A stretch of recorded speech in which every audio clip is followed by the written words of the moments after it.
അപ്പോൾ ഇത്തരം ഈ പാരമ്പര്യങ്ങളെ മുഴുവൻ ലംഘിക്കുന്ന ഒരു സമീപനമാണ് ഈ നാരായണഗുരുവിൻ്റെ നേതൃത്വത്തിൽ 1888 അരുവിപ്പുറത്ത് ആരംഭിച്ച മഹാപ്രസ്ഥാനം കൊണ്ടത്. ഇതിനെ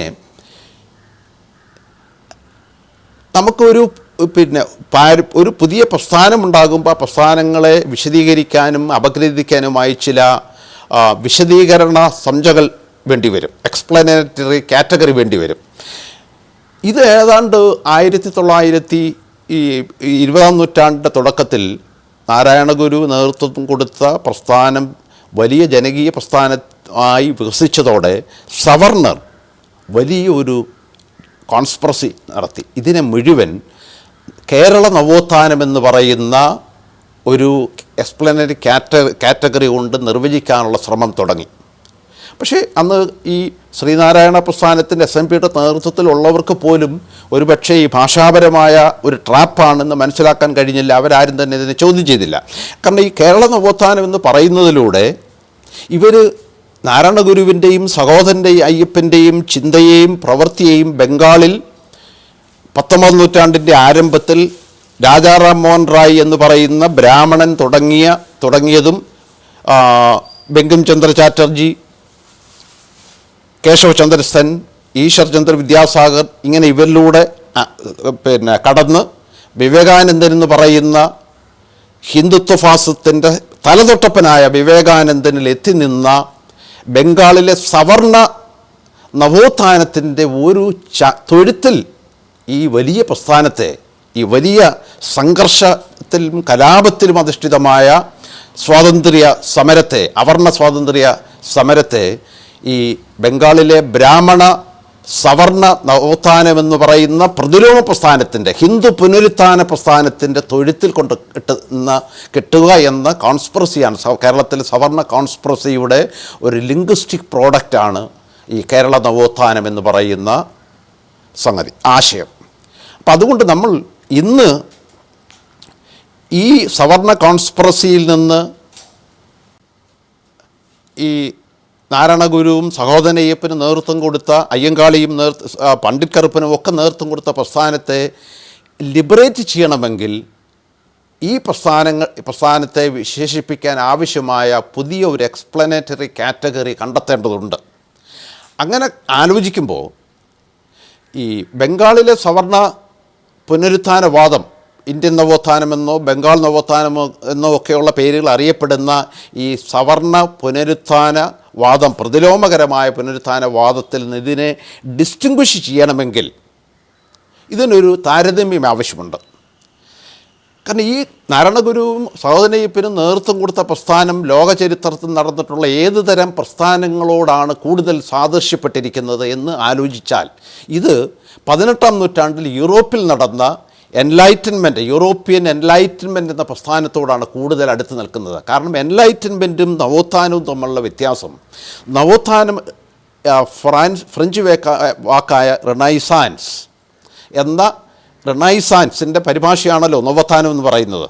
ഈ റിനൈസാൻസ് എന്ന് പറയുന്ന വാക്കിൻ്റെ അർത്ഥം റീബർത്ത് എന്നാണ്, അല്ലെങ്കിൽ പണ്ടുണ്ടായിരുന്ന ഏതെങ്കിലും ഒന്നിനെ വീണ്ടെടുക്കുക എന്ന അർത്ഥത്തിലാണ് റിനൈസാൻസ് എന്ന വാക്ക് ഉപയോഗിക്കുന്നത്.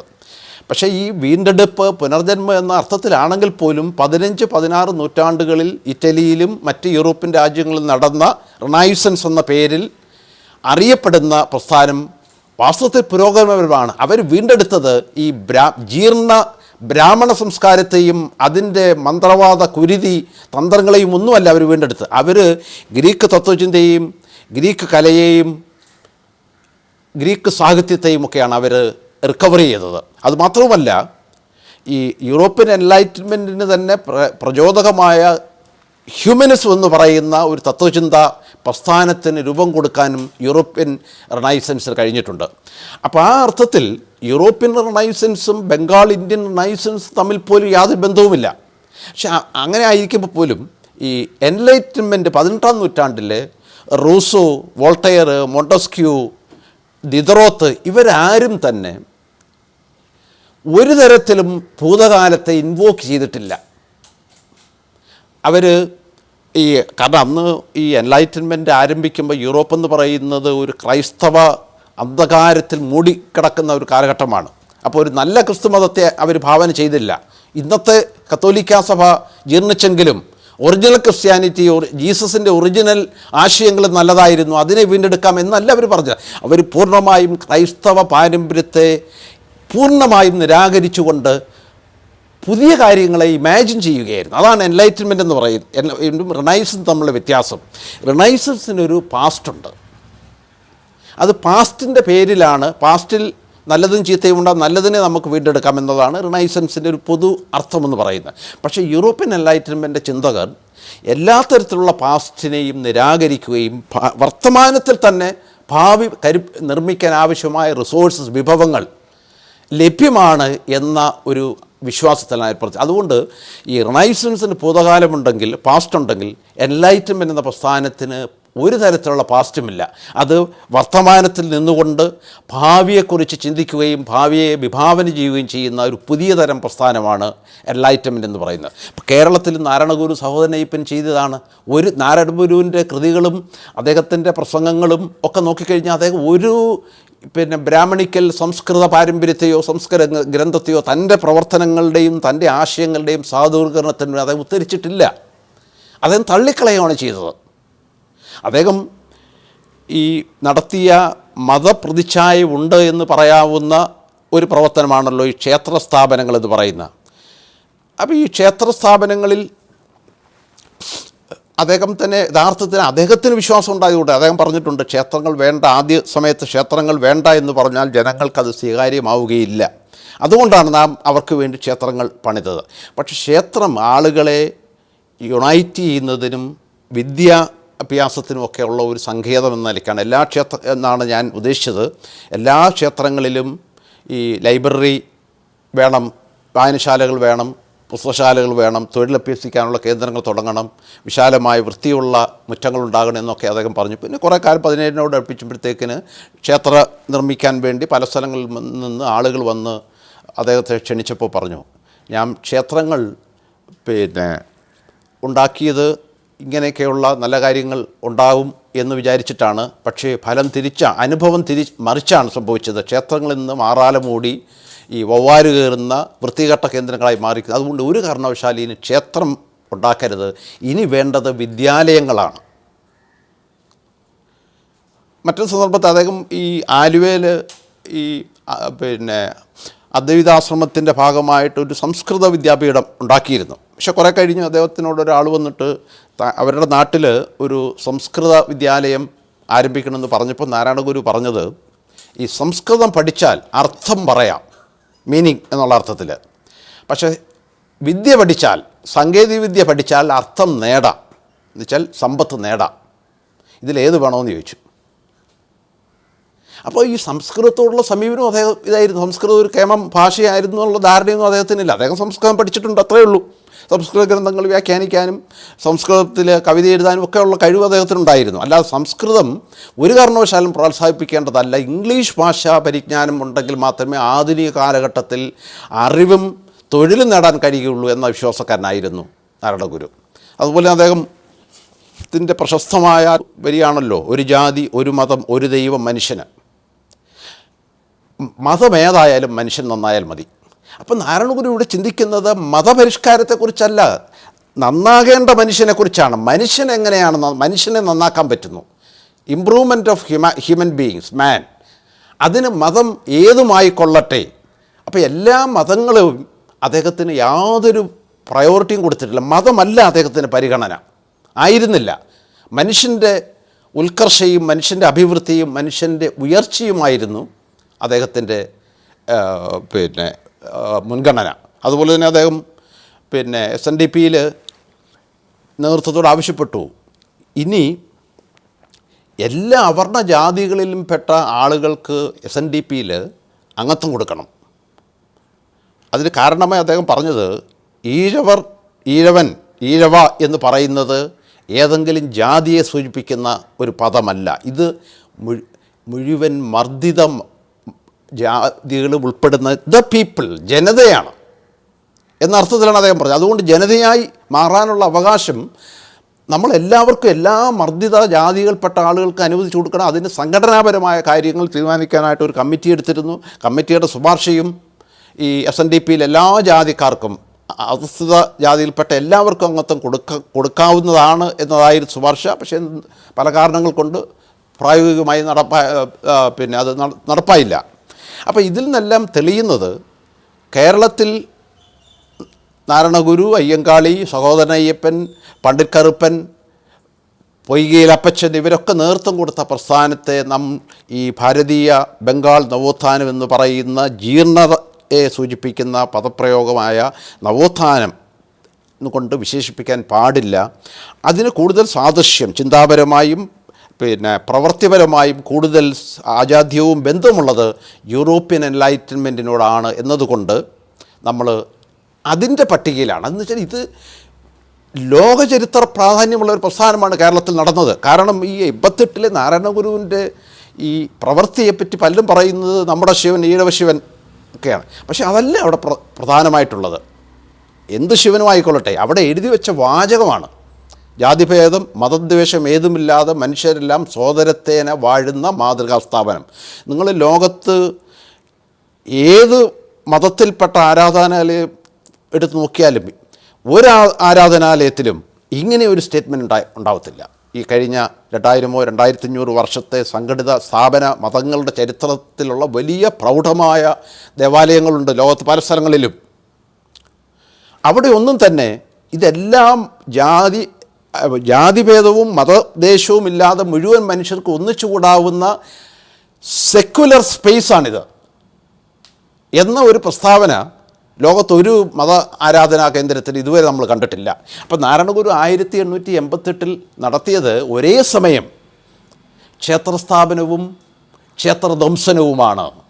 ഇതാണ് നാരായണഗുരു എന്ന് പറയുന്ന വിപ്ലവകാരിയുടെ രാഷ്ട്രീയ ചിന്തകൻ്റെ ഏറ്റവും വലിയ ഒരു പ്രത്യേകത. അദ്ദേഹം ഭയങ്കര പാരഡോക്സിക്കലായ ഒരു മനുഷ്യനാണ്. ഒരേ പ്രവൃത്തി കൊണ്ട് എന്താണോ അർത്ഥമാക്കുന്നത്, സാധാരണ ജനങ്ങൾ എന്താണോ മനസ്സിലാക്കുന്നത്. സാധാരണ ജനങ്ങളെ സംബന്ധിച്ച് അരുവിപ്പുറത്ത് വെള്ളത്തിൽ മുങ്ങിയിട്ട് അവിടുത്തെ ഒരു അരുവിയിൽ നിന്ന് ഒരു കല്ലെടുത്ത് പ്രതിഷ്ഠിച്ചതിന് ശേഷം അത് നമ്മുടെ ശിവനാണെന്നോ അല്ലെങ്കിൽ ഈഴവ ശിവനാണെന്നോ അദ്ദേഹം പറയുന്നത്. ഈഴവ പ്രതിഷ്ഠയുള്ള ഒരു ക്ഷേത്രസ്ഥാപനം നടത്തിയെന്നാണ് സാധാരണ ജനങ്ങൾ മനസ്സിലാക്കുന്നത്. പക്ഷെ നാരായണഗുരു ആ പ്രവൃത്തി കൊണ്ട് ആർക്കുന്നത് ക്ഷേത്രമെന്ന സങ്കല്പത്തെ തന്നെ അദ്ദേഹം തകർക്കുകയാണ് ചെയ്യുന്നത്. വിഗ്രഹമെന്ന് പറയുന്ന സങ്കല്പത്തെ തന്നെ തകർക്കുകയാണ്. ഇതൊരു സെക്യുലർ സ്പേസാണ്. ആർക്കും ഒന്നിച്ചുകൂടാവുന്ന മനുഷ്യ സാഹോദര്യത്തിൻ്റെ ഫ്രറ്റേണിറ്റിയുടെ സെക്യുലർ പൊതുസ്ഥലമാണ് എന്ന് പറഞ്ഞാൽ അദ്ദേഹം ഈ ഫ്രറ്റേണിറ്റി എന്ന് പറയുന്ന മുദ്രാവാക്യം മൂല്യം നമ്മളെ മനുഷ്യരാദ്യമായി കേൾക്കുന്ന 1789 സ്വാതന്ത്ര്യം, സമത്വം, സാഹോദര്യം എന്ന് പറയുന്നത്. അപ്പോൾ അദ്ദേഹം ഫ്രഞ്ച് വിപ്ലവമായിട്ടാണ് നമ്മൾ നാരായണഗുരുവിൻ്റെയും ഈ അരുവിപ്പുറം പ്രതിഷ്ഠയെ നമ്മൾ താരതമ്യം ചെയ്യേണ്ടത്. അല്ലാതെ ഏതെങ്കിലും ക്ഷേത്രപ്രവേശനം അല്ലെങ്കിൽ ഏതെങ്കിലും ആത്മീയ പ്രവർത്തനം, ബ്രാഹ്മണം നടത്തിയിട്ടുള്ള ജീർണമായ ക്ഷുദ്രശുഷ്കമായ പ്രവർത്തനങ്ങൾ ഇതുമായിട്ടൊന്നുമല്ല നാരായണഗുരു പ്രവർത്തനം. അദ്ദേഹത്തെ കമ്പയർ ചെയ്യേണ്ടത്, അരുവിപ്പുറത്തെ നമ്മൾ താരതമ്യം ചെയ്യേണ്ടത് ഫ്രഞ്ച് വിപ്ലവവുമായിട്ടും റൂസോയുമായിട്ടും വോൾട്ടയറുമായിട്ടും ഒക്കെയാണ്. അത് വേൾഡ് ഹിസ്റ്റോറിക്കൽ ആയിട്ടുള്ള ഒരു ഇവൻ്റാണ്. ലോക ചരിത്ര പ്രാധാന്യമുള്ള ഒരു സംഭവമാണ് ഈ അരുവിപ്പുറത്ത് നടന്നത്. അപ്പോൾ അരുവിപ്പുറത്ത് ഇനാഗുറേറ്റ് ചെയ്യപ്പെട്ടതും പിന്നീട് പല പല സംഭവങ്ങളിലൂടെ കേരളത്തിൽ അനാവരണം ചെയ്യപ്പെട്ടതുമായ പ്രസ്ഥാനങ്ങളെ നമുക്ക് കേരള എൻലൈറ്റ്മെൻ്റ് എന്നാണ് നമ്മളിനിയും പുനർനിർവചിക്കേണ്ടത്. അപ്പോൾ എൻലൈറ്റ്മെൻ്റ് എന്ന വാക്ക് നമ്മൾ ഉപയോഗിക്കുകയാണെങ്കിൽ കേരളത്തിലെ ഈ പ്രസ്ഥാനത്തെ വിശദീകരിക്കാനായി കേരള എൻലൈറ്റ്മെൻറ്റ് എന്ന് ഉപയോഗിക്കുകയാണെങ്കിൽ എൻലൈറ്റ്മെൻറ്റിന് ഇന്ന് നിലവിൽ മലയാളത്തിലുള്ള 2 പദങ്ങൾ പ്രബുദ്ധതാ പ്രസ്ഥാനം, ജ്ഞാനോദയം. ഇത് രണ്ടും സംസ്കൃത ജടിലമായ അർത്ഥശൂന്യമായ പദങ്ങളാണ്. അതുകൊണ്ട് നമുക്കൊരു തമിഴ്, നമ്മുടെയൊക്കെ മൂലഭാഷയായ തമിഴ് ദ്രാവിഡ ഭാഷയിൽ നിന്ന് ഒരു കാറ്റഗറി നമുക്ക് എടുക്കാം. അറിവൊളി, എൻലൈറ്റ്മെൻറ്റ് അറിവൊളി ഇയക്കം അല്ലെങ്കിൽ അറിവൊളി പ്രസ്ഥാനം. പ്രസ്ഥാനം എന്ന് പറയുന്നത് സംസ്കൃതമാണ്, ശരിക്കും ഇയക്കമാണ്.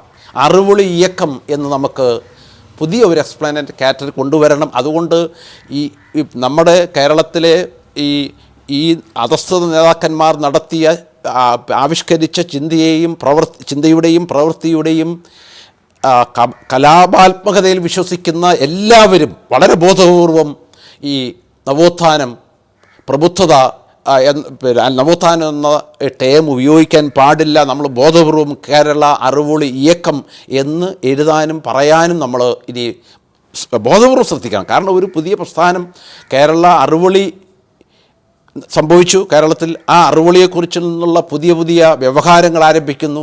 ആ വ്യവഹാരങ്ങൾക്ക് സാധൂകരണം ലഭിക്കണമെന്നുണ്ടെങ്കിൽ നമ്മൾ നിലനിൽക്കുന്ന ബ്രാഹ്മണൻ്റെ നായരുടെ ഈ കപടമായ ഈ സംസ്കൃത ജന്യമായ ഭാഷയിലെ അല്ലെങ്കിൽ ലെക്സിക്കണിലെ പദങ്ങൾ ഉപയോഗിക്കാൻ പാടില്ല. കാരണം ഒരു പുതിയ പ്രസ്ഥാനം സാധൂകരിക്കേണ്ടത്, ഭാഷാപരമായി സാധൂകരിക്കേണ്ടത്, ആ പ്രസ്ഥാനം പുതിയ ലെക്സിക്കനെ കൂടെ സൃഷ്ടിക്കണം. അതിൻ്റെ ഭാഗമായിട്ടാണ് നമ്മൾ പുതിയൊരു തുടക്കം എന്നുള്ള നിലയ്ക്ക് കേരളത്തിലെ ഈ പ്രസ്ഥാനത്തിലെ ഈ ചിലരൊക്കെ ഈ വ്യാജമായിട്ട് പറയുന്നത് ഭയങ്കര ചോര, ഒരു തുള്ളി ചോര പോലും പൊടിയാത്തതാണ് കേരളത്തിലെ ഈ പ്രസ്ഥാനം, വളരെ അഹിംസാത്മകമായിരുന്നു, ആത്മീയതയിൽ അധിഷ്ഠിതം. ഇതൊന്നുമല്ല. നാരായണഗുരു പറഞ്ഞത് ഒറ്റ വാചകം മതി: മനുഷ്യനെ തൊട്ടാൽ അശുദ്ധി എന്ന് കരുതുന്നവർ ഒരിടത്തും സ്വസ്ഥമായിരുന്നു ഒന്നും ചെയ്യാൻ അനുവദിക്കരുത് എന്ന് പറഞ്ഞാൽ അതിൻ്റെ അർത്ഥം അഹിംസയോ ആത്മീയതയോ ഒന്നുമല്ല എന്ന് ചെറിയ കുട്ടികൾക്ക് പോലും മനസ്സിലാക്കാവുന്നതാണ്. അപ്പോൾ ഇത്തരത്തോളം റബലിയസായ ഒരു വലിയ പോരാട്ടങ്ങളുടെ ശൃംഖലയെ നമ്മൾ ഇനി മുതൽ കേരള അറുവൊളി ഇയക്കം എന്ന് തന്നെ എഴുതുകയും പറയുകയും പ്രസംഗിക്കുകയും ഒക്കെ ചെയ്യണം എന്നാണ് എനിക്ക് പറയാനുള്ളത്. അപ്പോൾ ഇതോടുകൂടി ഈ കേരളത്തിൻ്റെ പ്രസ്ഥാനത്തെ നമ്മൾ ഇന്ത്യയുടെ അല്ലെങ്കിൽ ഈ സോക്കാൾഡ് ഭാരതം എന്ന് പറയുന്ന ഇതിൻ്റെ ചരിത്രത്തിൽ നിന്ന് നമ്മൾ അടർത്തി മാറ്റുകയാണ് ചെയ്യുന്നത്. കേരളത്തിലെ ഈ അറുവൊളി ഇയക്കത്തെ നമ്മൾ ഇന്ത്യക്ക് പുറത്ത് നടന്നിട്ടുള്ള ആധുനിക മൂല്യങ്ങളിൽ അധിഷ്ഠിതമായ പ്രസ്ഥാനത്തിൻ്റെ ചരിത്രവുമായി ബന്ധിപ്പിക്കുകയാണ്. അങ്ങനെ നമ്മളൊരു ഒരേ സമയം കേരള അറുവൊളി ഇയക്കം എന്ന പിന്നെ എക്സ്പ്ലനറി കാറ്റഗറിയുടെ പ്രചാരത്തിലൂടെ നമ്മൾ ഈ കേരളത്തിൻ്റെ അറുവൊളി ഇയക്കത്തെ ഒരേ സമയം ഡീനാഷണലൈസ് ചെയ്യുകയും ഡീഹിന്ദുവൈസ് ചെയ്യുകയും പൂർണ്ണമായും അപഹിന്ദുവൽക്കരിക്കുകയും അപദേശീയവൽക്കരിക്കുകയാണ് ചെയ്യുന്നത്. നമ്മളതിനെ സാർവലൗകികവൽക്കരിക്കുകയാണ് ചെയ്യുന്നത്. ഇതൊരു സാർവലൗകിക പ്രസ്ഥാനമാണ്. ഇത് കേരളത്തിൻ്റെ ബ്രാഹ്മണിക നായർ ചരിത്രവുമായി ഇതിന് യാതൊരു ബന്ധവുമില്ല. അല്ലെങ്കിൽ ഇന്ത്യയുടെ ഈ വൈദിക ഔപനിഷദിക അദ്വൈത ജീർണതയുമായി നാരായണഗുരുവിൻ്റെയും സഹോദരയ്യപ്പൻ്റെയും പണ്ഡിtkറുപ്പിൻ്റെയും അയ്യങ്കാളിയുടെയും പ്രസ്ഥാനത്തിന് യാതൊരു ബന്ധവുമില്ല എന്ന് നമ്മൾ ബോധപൂർവ്വം സ്ഥാപിക്കുകയാണ് കേരള അറുവൊളി ഇയക്കം എന്ന എക്സ്പ്ലനറി കാറ്റഗറിയുടെ പ്രചാരത്തിലൂടെ.